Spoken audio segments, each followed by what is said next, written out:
আসসালামু আলাইকুম। আজকে নতুন একটা রেসিপি আপনাদের জন্য নিয়ে আসছি। আশা করি আপনাদের ভালো লাগবে। চলেন তাহলে শুরু করি। আটা নিয়ে নিছি 2 কাপ, আর ইস্ট দিয়ে দিলাম 1 টেবিল চামচ,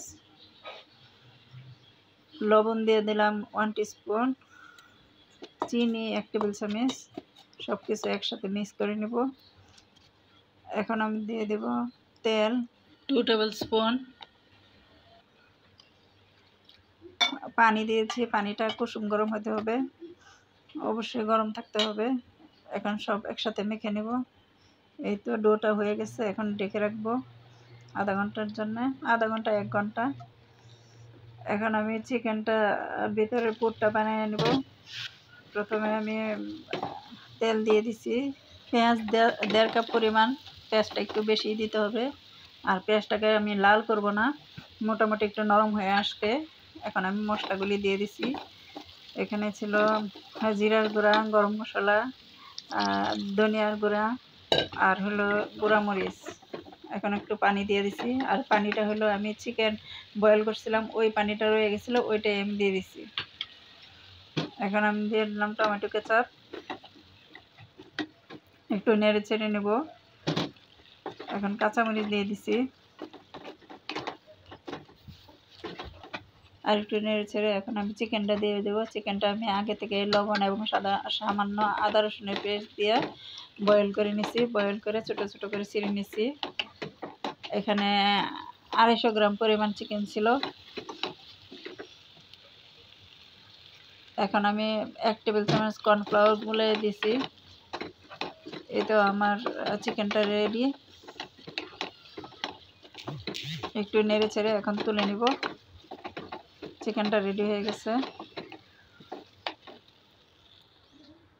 এখন আমি এই তো আটাটা 1 ঘন্টা পরে আমি চলে আসলাম। এটা ডেকে রাখছিলাম, এই তো ফুলে দ্বিগুণ হয়ে গেছে। এখন এটা আমি আর একটু ডলে নিব। ডলে এখন আমি আটাটাকে পিস পিস করে নিব। এই তো এভাবে পিস করলে সমান সমান হয়ে যাবে। এখন আমি পিস পিস করে কেটে নিচ্ছি। এটাকে আমি 8 ভাগ করে নিতেছি।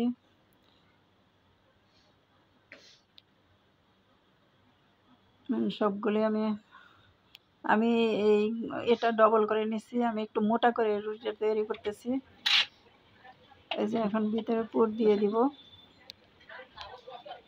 পুর দিয়ে এটা একটু ডিজাইন আকারে করতেছি। আপনারা ইচ্ছা করলে যে কোনো ইচ্ছা মতো ডিজাইন দিতে পারেন, যে কোনো ডিজাইন দিয়ে নিতে পারেন। না ঠিক আছে, না কিছু করবো এতে এভাবে সাইডগুলি কেটে কেটে, এগুলো তো আসলে দেখে দেখে বুঝতে হবে, এটা আর বলে বোঝানোর মতো কিছু নাই। আমি এভাবে কেটে কেটে এখন পেঁয়াজ দিয়ে নেব সবগুলিকে।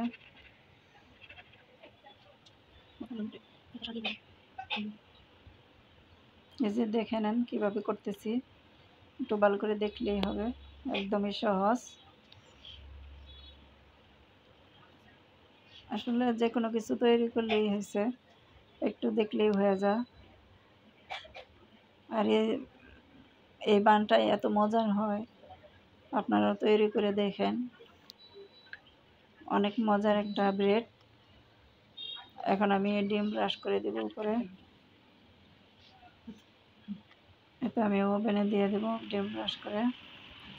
এখন আমি 180 ডিগ্রি টেম্পারেচারে 20 মিনিট বেক করে নিচ্ছি। এই তো হয়ে গেছে। বিগ সাইজের স্টাফ বান তৈরি করে দেখালাম, কেমন হয়েছে লাইক কমেন্ট করে একটা শেয়ার দিয়ে দিন। অবশ্যই পরবর্তী রেসিপিটা আবার দেখা হবে ইনশাল্লাহ।